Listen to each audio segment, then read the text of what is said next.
Chapter 1. After my girlfriend, Victoria Fairchild, returned from a month-long business trip with Julian Hayes, her old flame, she noticed I had changed. When she helped Julian snatch my project, I no longer threatened to quit in anger.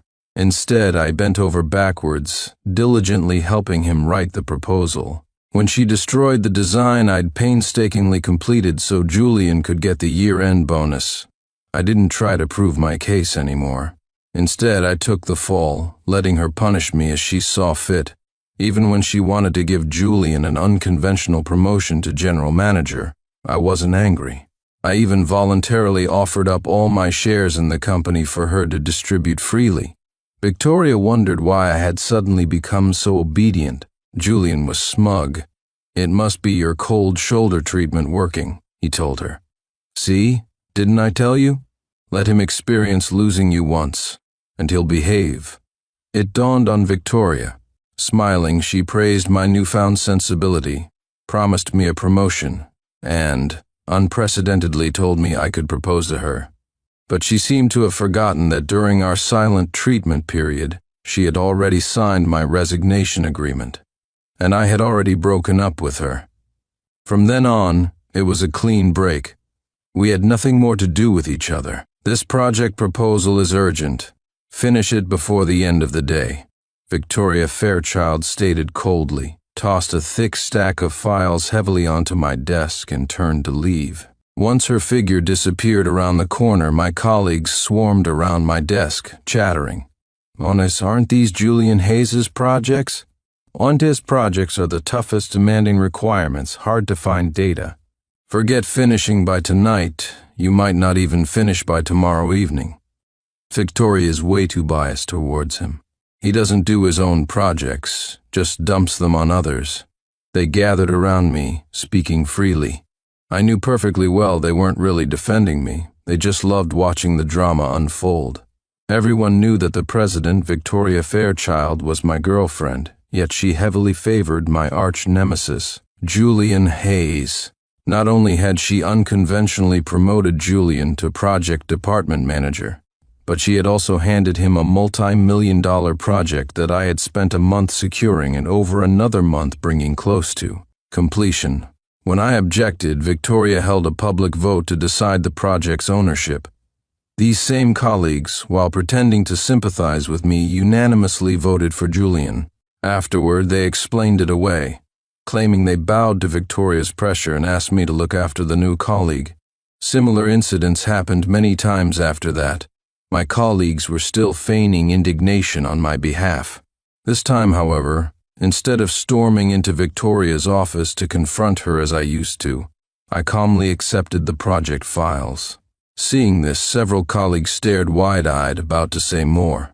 But just then Victoria walked down from upstairs. They immediately clammed up and scurried back to their desks. Victoria seemed to be in a good mood and ignored their furtive movements. She instructed me to leave the completed proposal on her desk. Seeing me nod, she clicked away on her high heels without a backward glance. She wore exquisite makeup and a skirt that ended just at her knees. It didn't take a genius to figure out she was heading out to meet Julian. It had been like this for years. It started when I found chat logs of Victoria and Julian wishing each other good night. When I couldn't help but question her, Victoria accused me of being petty. In a fit of anger, she controversially hired Julian into the company. To punish my suspicion, she deliberately favored Julian, taking him to various social events. She even publicly served him food and wiped his mouth at a company dinner. If I got angry, she gave me the silent treatment. If I apologized, she seized the opportunity, rallying colleagues to lecture me, all agreeing that I, as a man, wasn't magnanimous enough. For a long time, I constantly reflected, wondering if my own lack of broad-mindedness had led to this situation. It wasn't until later, when I accidentally discovered Julian was her white moonlight, the idealized crush from her past, that I finally understood. She was merely using the guise of desensitizing me from my jealousy to openly maintain lingering ties with her old flame. Even if I hadn't seen those chat logs back then, Victoria would have found another excuse to be with Julian. After they returned from their business trip together recently, which was clearly a vacation, though they still frequently went out for meals, drinks, and sports as before, I could sense a subtle shift in their relationship. Fortunately, I no longer cared. A 5-year relationship had reached its end. This farce had to stop. By the time I finished the proposal, the office was empty except for me. I opened my phone and saw Julian had posted several updates to his social media feed. The background was a restaurant. A romantic candlelight dinner sat on the table before them. Victoria elegantly held a knife and fork, cutting Julian's steak for him. The caption read, "Steak cut by the hands of a female president must taste exceptionally good." In the comments, many colleagues praised how sweet they looked. Julian bantered back, further boasting that Victoria, who usually didn't drink, had drunk half a bottle of red wine specifically to celebrate his project's success. The comment section grew even more feverish with speculation. Victoria didn't explain, only replying, as it should be. Someone unaware of the situation asked when they could expect wedding bells. Victoria replied with 3 dots, while Julian posted a cheeky emoji. Unlike before, I didn't get angry about their ambiguous relationship or call Victoria, only to be reprimanded. Instead, I sent her a message informing her the proposal was done, placed the file in her office, and drove home. Back home, I saw a message notification from Victoria. "Sincere, this is Julian. Thanks for your hard work on the project. I'll treat you to dinner sometime." Victoria was always glued to her phone. She'd get furious if I even picked it up to check the time, accusing me of invading her privacy. Yet now she had handed it over to Julian, letting him read our chats and reply to my messages. I let out a short, derisive laugh. Different status in her heart, different treatment indeed. However, I felt unusually calm. Things that used to feel world-shattering now seemed trivial. Feelings change, but hard work never betrays you. I pulled up my calendar and checked the date. Not long ago, while Victoria and Julian were away on their business trip vacation, I had submitted my resignation. As expected, when she was with Julian, her attention was solely on him. She approved it without a second glance. Now, I just had to wait 3 days for the handover to be complete, and I could leave for good. Thinking for a moment, I made a call to my former advisor at the Research Institute abroad, Professor Alistair Finch. I had joined the institute as an outstanding graduate right after university, enjoying excellent benefits. But when Victoria mentioned needing help starting her company, I resigned without hesitation. Professor Finch tried repeatedly to dissuade me, but I resolutely returned to the country to help her build everything from scratch. Looking back now, I realized how foolish I'd been. When the call connected, I explained my intentions. Expecting a lecture, I was surprised when the professor sighed, telling me he already knew about my situation and had been thinking about asking me back for a while. But this time, "Sincere, have you really thought it through?" I nodded. "I have. The resignation is all processed." "Resignation?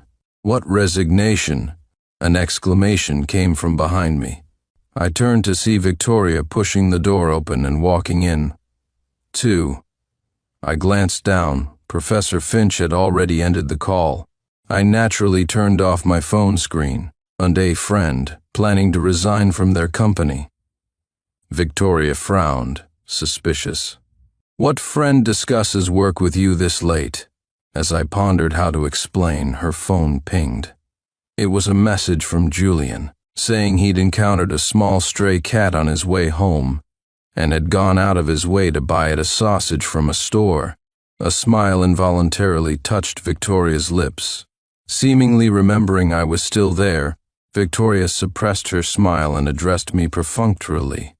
"To spend less time chatting about negative things with friends. Use that time to understand the project better." Her cold tone was completely different from how she'd reacted to Julian's message. I didn't argue back that the project had already been given to Julian. Victoria ignored me, smiling as she texted back while heading to her room. Soon her bright laughter echoed from within. She had completely forgotten that over the years I spent by her side, Working day and night, I had lost touch with all my friends. But perhaps it was for the best. It saved me the trouble of arguing with her.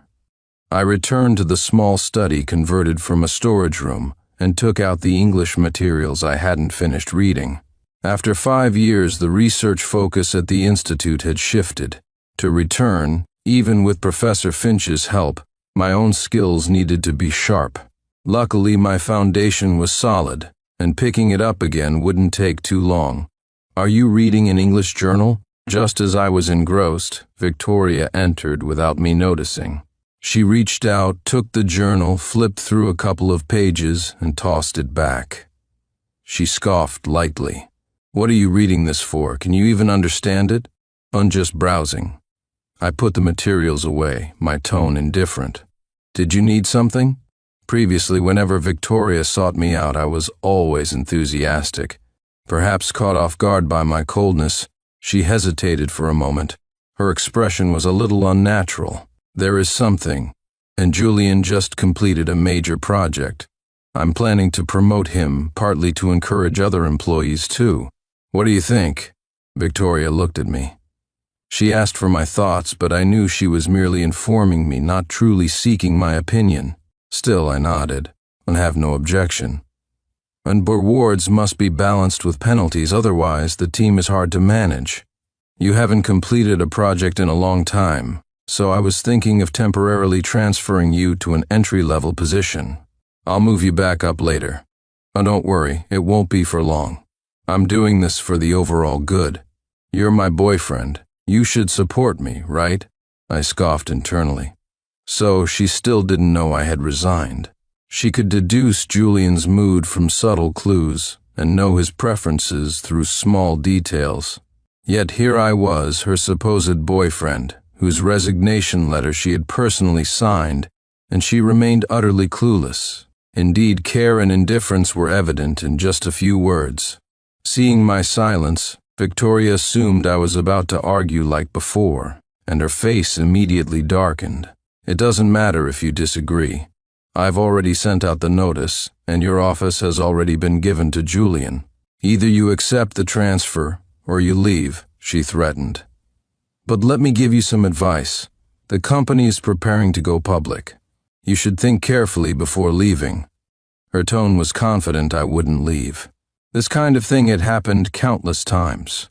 In just 1 year, thanks to a few words from Julian, my position in the company had plummeted repeatedly. If I could endure it back then, Victoria was certain I'd be even more reluctant to leave now. I gave a bitter smile. I didn't say I'd disagree. And it settled. Victoria visibly relaxed. If I didn't disagree, then I agreed. Just as she was about to leave, she seemed to notice something and walked back. "And I remember you used to have our photo together on your desk. Why isn't it there now?" It finally registered with me. Indeed, not just on the desk, but on my room wall. In my wallet, they all held photos of us.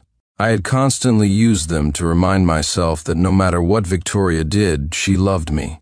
Only after learning about Julian and Victoria's connection did I realize how laughable I'd been. Each of those photos mocked what a clown I was. Not wanting to elaborate, I said calmly, "The frame broke accidentally, so I put it away." "Why are you so clumsy with everything you do?" Victoria frowned in disgust, immediately looking down to check if there were glass shards near her feet. "Make sure you clean this up properly later. Don't want anyone getting hurt." With that, she stood up and left the study. Watching her retreating back, I couldn't help but let out a self-mocking laugh. Of course, she wasn't worried about me. She clearly meant, "Don't let Julian get hurt." This was supposed to be our home, yet she had brought Julian here many times. Initially, she brought him secretly. Later, after I noticed irregularities and questioned her, she immediately produced proof. They were only discussing business matters and took the opportunity to berate me for being jealous and small-minded. Then, as if in defiance, she started bringing Julian home openly. Over time, I fell into self-doubt. I spent days wondering if I was wrong. Now, thinking back, if I had spent that time pursuing my own goals, I could have succeeded at anything. The next morning, Victoria announced the joyful news of Julian's promotion and the news of my demotion to the lowest level. My colleagues, unaware I had already resigned, congratulated Julian effusively while casting sympathetic glances my way, secretly guessing if I was about to throw another tantrum. Much to their disappointment, I remained calm, as if nothing had happened. Over the next few days, while Victoria threw a celebration dinner for Julian, I was handling my visa application. While they strolled through an amusement park to relax, I was clearing out my belongings. What I needed to take barely filled a suitcase. While they were entertaining clients at a club, being teased into drinking a cross-cup toast, I was completing the handover of all my work. 2 days later, on my last day at the company, I finalized the last procedures with HR personnel. Before you leave, go to the president's office. Miss Fairchild wants to see you, the HR person said without looking up. I initially wanted to refuse, but then it occurred to me I was leaving tonight. If Victoria went out with Julian as usual and didn't come home, this would be our last meeting. After 5 years together, a proper farewell felt necessary. With that thought, I went upstairs to the president's office. Just as I was about to push the door open, I saw through the glass wall Victoria, in her short skirt, sat on the sofa, while Julian lay back, his head resting intimately on her lap. 3. My steps halted. As I debated whether to discreetly withdraw, Julian spotted me first. He let out a yelp and scrambled to sit up. "Sincere, what are you doing here?" A flicker of nervousness crossed Victoria's face, too. She hastily smoothed her slightly disheveled skirt, then turned on me angrily. "Sincere, who allowed you in here? Didn't I tell you not to come upstairs and disturb me without my permission?" Victoria had indeed stated this rule before, but the original rule was that everyone except Sincere was forbidden from coming upstairs unannounced to disturb her. Back then I just thought Victoria treated me specially. Now I understood the real meaning, but I was used to it by now. Not wanting to drag things out, I stated calmly, "HR said you wanted to see me." Victoria scoffed, strode to her desk, and furiously pressed the intercom. Less than 2 minutes later, the HR person came upstairs. "Did you tell Sincere I wanted to see him?" Victoria asked coldly. The HR person sensed the tense atmosphere. Looking from Victoria's icy face to Julian, they became so nervous they couldn't speak, finally mumbling, I don't remember. Hearing this, Victoria, like a victorious general, shot me a cold glance and said sarcastically, "Satisfied now, Sincere? Son, I thought you'd actually matured, but you're still so scheming. Since you're so insecure about me, why don't you just move upstairs and watch me constantly? Or maybe put a camera on me. Satisfy that curiosity of yours." I was speechless, unable to defend myself. "Victoria, don't be angry. I'm sure Sincere was just overly concerned. He didn't mean it," Julian interjected, gently patting Victoria's back. He then turned to me. "Sincere, don't misunderstand. I was just really tired earlier, had a bit of a headache. Miss Fairchild was just trying to help me relax so I could get back to work. And everything we do is for the company. Don't get the wrong idea." I looked at his triumphant expression, which seemed desperate for me to get the wrong idea. Though I didn't know the full story, I was certain Julian had orchestrated this. The HR person was diplomatic, knowing Julian was Victoria's favorite. They didn't dare tell the truth when they sensed the tension. But even if they had, Victoria probably wouldn't have believed them. I remained silent. Victoria, however, hadn't vented all her anger. She said furiously, "Don't bother explaining to him, and personal matters are personal matters. Business is business. Since we're in the company now, we follow company rules, and Sincere disregarded company regulations. Dock his entire bonus for this month and half his salary." The HR person hastily tried to interject, "Miss Fairchild, Sincere has already." She probably wanted to mention my resignation, but before she could finish, Victoria shot her a cold glare. "I don't want to hear any excuses from him. Do as I say." The HR person didn't dare say more and turned to go downstairs. I thought for a moment and prepared to leave too, but then Victoria suddenly stopped me. Perhaps having vented her anger, she seemed calmer now. She said earnestly, "Sincere, I'm not deliberately targeting you, but these are the regulations I established. If I don't penalize you, it will be hard to command respect later." Beside her, Julian nodded in agreement. "Exactly, Sincere. Next time, if you're unsure about something, you should ask Miss Fairchild first. Or really, you could ask me too." Hearing him, Victoria nodded approvingly. "Julian is completely dedicated to the company. He knows more about company matters than anyone." She then shot me another glare. "Not like you. What else do you do besides getting jealous all day? Can't you learn a thing or two from Julian?" "Learn what? Learn how to deliberately interfere in someone else's relationship? Or learn how to steal credit and sabotage others?" I scoffed inwardly, but couldn't be bothered to expose him. Seeing my silence, Victoria thought I'd acknowledged my mistake. She took a couple of steps towards me, adjusted my collar, which wasn't even messy, and said earnestly, "I know what all this fuss is about, and frankly, I'm very disappointed in you. But I have to admit, since I came back this time, you have become much more sensible. As a reward, let's go take wedding photos tomorrow. We can put marriage on the agenda, but don't get too cocky. Marriage is just marriage?" Before she could finish, I let out a soft laugh. I pushed her hand away. I placed the prepared resignation form in front of her. "But we've already broken up. Besides, I've also resigned. From now on, we have nothing to do with each other anymore." Chapter. Julian's eyes lit up for a second. A triumphant smile briefly touched his lips. Though he quickly composed himself, I saw it clearly. "Sincere, that's going a bit too far. After all, you two." "All right, Julian, you can leave now." Before Julian could finish, Victoria cut him off calmly. The rest of Julian's words caught in his throat. He put on a show of urging Victoria not to be angry and to talk things through properly, then reluctantly went downstairs. After he left, Victoria glared at me coldly. "Sincere, are you pushing your luck? I've agreed to marry you. What more do you want? And take back what you said about breaking up. And I'm not signing that resignation form. Tear it up now, and I'll pretend I never saw it." Seeing Victoria's confident expression, I found it both laughable and pathetic. I knew her behavior was partly due to my past tolerance. This had happened many times before.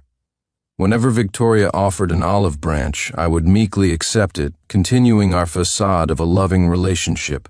I had hoped to maintain our bond through peace, forgetting that constant spinelessness only emboldened her to push further. She paid close attention to Julian's every move, but ignored everything about me. To this day, she still didn't know she had already signed my resignation form. I chuckled softly and held the resignation form right in front of her eyes. "But you already signed it. All the procedures and handover are complete. I can leave today." Victoria initially looked dismissive, but when her eyes fell on her signature on the form, her expression changed. "Sincere, did you forge my signature?" Her accusation made me laugh. "So signed it yourself?" "Impossible. How could I not remember signing this?" "Sincere, do you realize that forging a signature is against the law?" "If I wanted to pursue this, I could call the police." She took out her phone, pretending she was about to dial 911. This was her trump card. Whether it was about Julian or other issues, whenever things escalated at the company, she would threaten me with the police. She thought I was afraid of the police getting involved. She didn't know that back when the company was small and trust was fragile, I feared that involving the police would cause panic and damage the company's credibility. Besides, back then, I loved her and didn't want to reach a point of no return over such matters, so I chose to back down. But now, I was leaving. We had broken up. What did I have left to fear? "Fine, then call the police." Seeing my face remain impassive, without the pleading she expected, Victoria's hand paused mid-dial. You're really not afraid? What is there to be afraid of? Hearing this, Victoria's lips moved. She couldn't help but scrutinize her signature on the form again. I offered a helpful reminder. So you approved this resignation while you were on your business trip? Victoria's shoulders tensed. As if finally remembering, her face turned deathly pale in an instant. Her lips trembled, and it took her a long moment to force out, "So this is why you're insisting on resigning? Well, let me tell you, I was busy then. I didn't pay attention to that signature. It doesn't count." I had to laugh. On what grounds? It followed proper procedure. Every step was correct. Why shouldn't it count? Because I said so. She tried to bulldoze her way through like before. This time, instead of getting speechless with anger, I took out my phone. Then you can tell that to the police. I wasn't looking for a fight, but I was prepared to burn bridges if she insisted on being unreasonable. Seeing me actually dial, Victoria panicked. She quickly snatched my phone and ended the call. "Sincere, are you crazy?" "I'm not crazy. I just want to know if the law recognizes your because I said so." Perhaps never having seen me push back so relentlessly, Victoria was visibly flustered. She bit her lip. "All right, Sincere, stop messing around. I know you're bothered by Julian. Starting tomorrow, I won't meet him alone anymore, okay? End our wedding ceremony. I'll book it right now." She took out her phone. "I've been looking at this wedding planning company for a while now. After coming back from the trip, I wanted to discuss the wedding with you anyway. Look." She held the phone in front of me, showing me her chat history with the customer service representative. I glanced at it. It was indeed her discussing wedding details with the planner. But halfway through, there was a message where she asked the planner if they had blue-themed wedding dresses and suits. I remembered blue as Julian's favorite color, and I had previously told Victoria it was the color I disliked the most. So, who was this wedding really being planned for?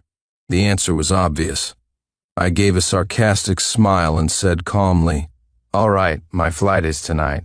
If there's nothing else, I'll be leaving." And I left the keys to the apartment in the mailbox. Let's not contact each other unless absolutely necessary in the future, and even then, try not to. Without paying her any further attention, I turned to leave. Just as I opened the office door, Julian, who had been eavesdropping outside, stumbled forward into the room. "Sorry, Victoria. I was worried you two might be arguing because of me, so I—" He looked helpless, his expression aggrieved.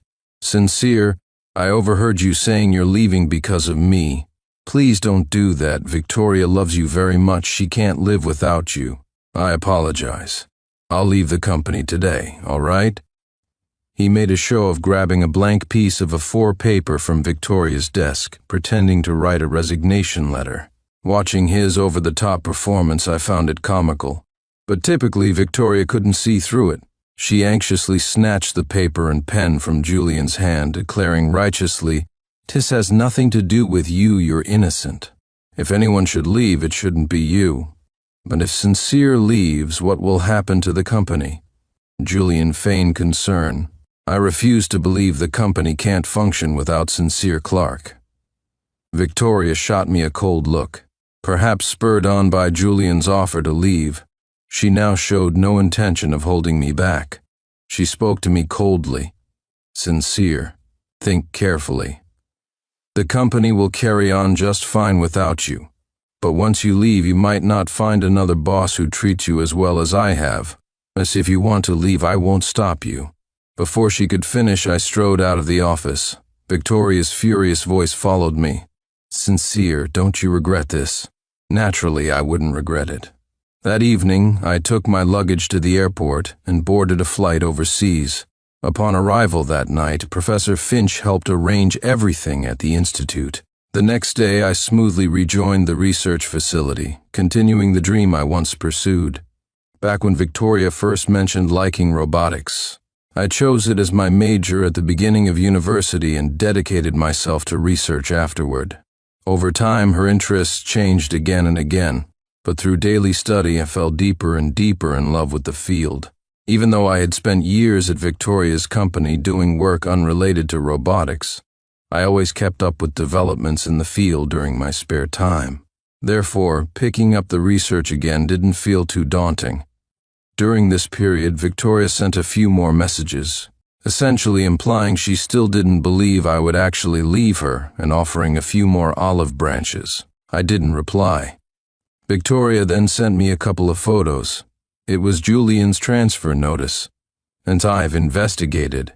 It wasn't me who approved your resignation. It was Julian who made an operational error and approved it. But he didn't know the applicant was you, and I've transferred him to logistics now. You won't touch company operations again. You've sulked long enough, haven't you? Soon after, Julian also sent me a long apology message via text. It was lengthy and seemed sincere, but I could still see it was a message with a hidden meaning. Carefully crafted sentences contained subtle mockery directed at me. Clearly, Victoria had demanded he write it, and Victoria had forwarded it without even reading it herself. Previously, the slightest thing I did would make Victoria suspect I was targeting Julian. Now Julian was openly insulting me, and Victoria turned a blind eye. I scoffed, unsurprised and unwilling to waste my precious time on them any further. I deleted his contact directly. I thought the matter was over, but then one night, Victoria suddenly initiated a video call. 6. On screen, her previous confidence was gone, replaced by a haggard look. Even her voice sounded weary. Sincere, can we stop messing around? It's been so long. Let's make up, all right? Hearing her almost subservient tones startled me slightly. Simultaneously, I found it amusing. Even now, she still thought I was just messing around with her. I didn't stop you from leaving because I didn't care. It was because I knew you needed a break, some time to yourself. Sincere, we've been together for 5 years. Are you really willing to end it just like this? Before I could speak, her tone softened. Let's not talk about unhappy things. Come back tomorrow. I actually have a surprise for you. On something you've been dreaming about for years. I wanted to wait until you returned, but I'm too impatient. Let me give you a sneak peek. With that, Victoria moved the camera slightly. It revealed a room lavishly decorated with vast swaths of tulips. She smiled, holding up a ring box and waved it in front of the camera. You always complained I wouldn't marry you, right? This time when you come back, I'll propose to you. The flowers are white tulips, your favorite. The ring is a DR, the kind you can only customize once per person. I've even invited reporters. I plan to put the proposal video online. So no, it's rare for a woman to propose to a man, but isn't this all to coax you? You should be able to feel my sincerity now, right? Victoria chattered on endlessly. I looked at the large clusters of vibrant tulips behind her. This time she remembered correctly, tulips were my favorite flower. But white tulips symbolize pure, flawless love. Seeing them now, I only felt irony. I'm not planning on coming back, I told her calmly. Not planning on coming back? Victoria paused, then sighed. I knew it. You're still angry. Fine then. I'll come find you. We'll have the proposal ceremony abroad. Sincere, I'm really at my wit's end with you. You need to know this is the first time I've ever compromised for a man. You should be secretly thrilled. When my patience with Julian isn't even 1/10 of what I have for you. Just as Victoria was about to launch into another animated speech. But you've misunderstood. I took out the documents beside me and held them up to the camera. I've emigrated. I'm never going back. 7. When I ended the call, Victoria on the other end seemed not to have processed it yet. She remained frozen, stunned, the ring box falling from her hand to the floor with a soft thud. But I knew. She would understand eventually, and she would recover quickly. From the moment she chose to protect Julian by repeatedly wronging me, she should have foreseen this day. Victoria's affairs no longer affected me. I pushed the call out of my mind and threw myself wholeheartedly into my research. Perhaps finally realizing I was determined to break up, Victoria stopped trying to win me back.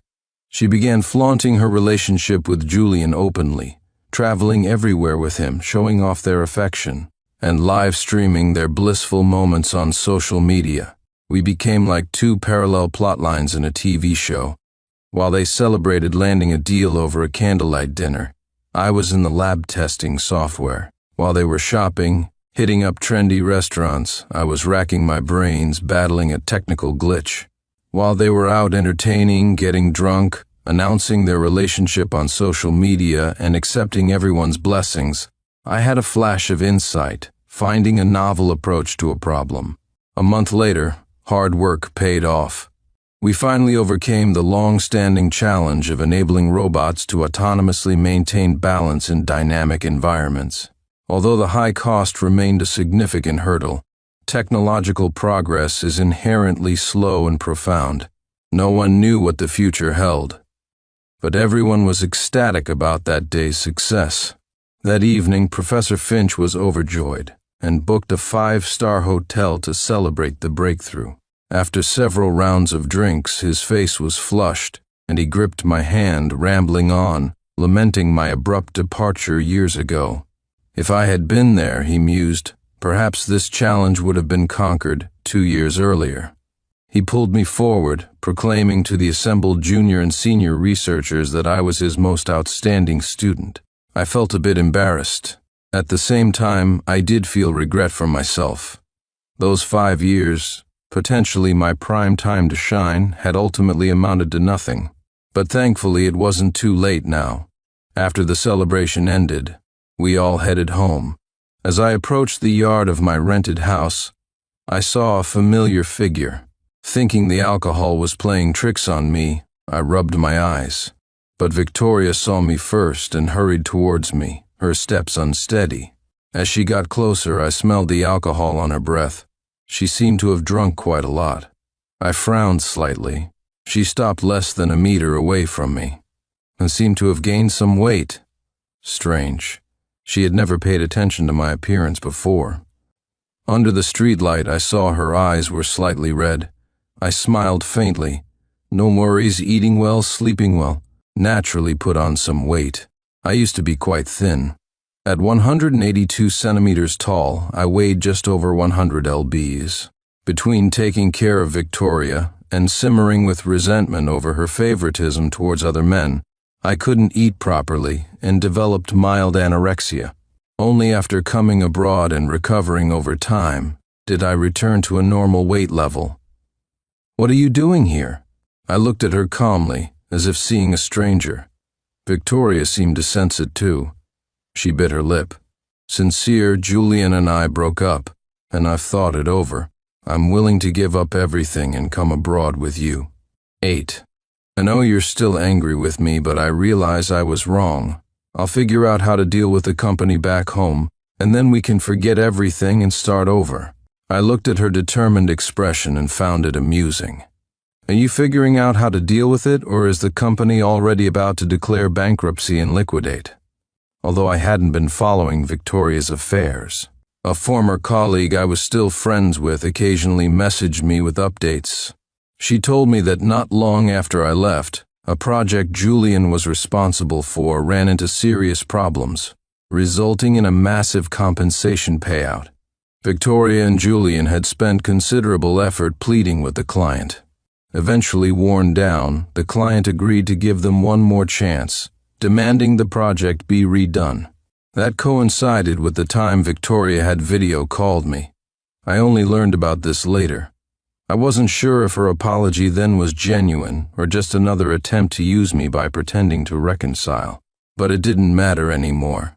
Later, Julian, eager to redeem himself, volunteered to take charge again. Victoria gave him another chance. However, the project ended in a severe incident upon completion. Millions of users' data were leaked. Victoria not only had to compensate the client but also the affected users.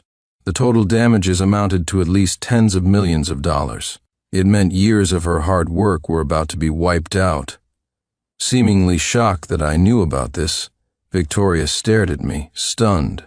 Her lips trembled, and large tears rolled down her pale cheeks. "I'm sorry, Sincere. I was wrong. I should have listened to you back then. Don't push me away again. Let me stay by your side. Let's start over, please." With that, Victoria suddenly dropped to her knees before me with a thud.